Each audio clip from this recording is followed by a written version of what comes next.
शेख अफरोज को दावत देता हूँ कि वो आए और उर्दू ज़बान में अपने ख्याल का इज़हार करे।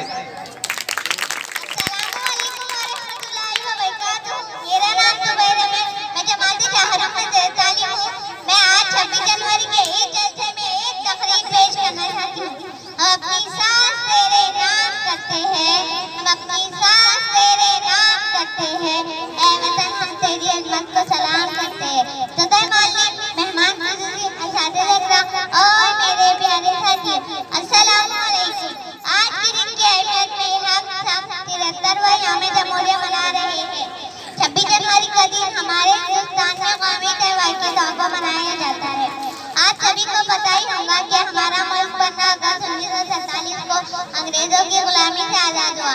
मुल्क को अंग्रेजों की गुलामी से आज़ाद होने में तकरीबन 300 साल जद्दोजहद करना पड़ी।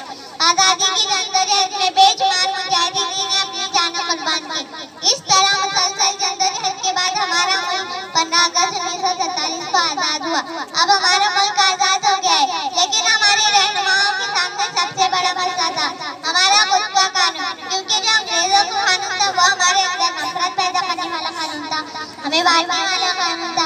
अब हमें ऐसा कानून चाहिए जो हमें बराबरी का हक दे, हमारे अंदर कोई ऊंच नीच ना हो।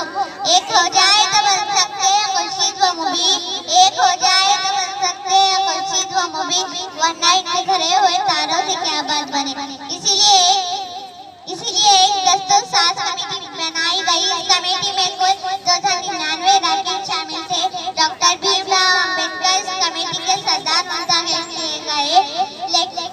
इस दस्तूर साज कमेटी ने 26 नवंबर 1949 को हमारे दस्तूर को बनाकर तैयार कर दिया, लेकिन इसे 26 नवंबर 1950 को नाफिज किया गया।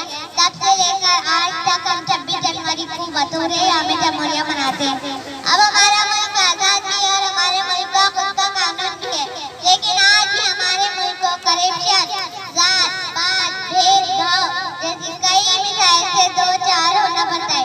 ताई आज हम ये हैसियत है कि हम हमेशा इन करप्शन, जात पात, भेदभाव जैसी बीमारियों के खिलाफ खड़े रहेंगे और कानून के दायरे में रहते हुए तमाम से लड़ेंगे।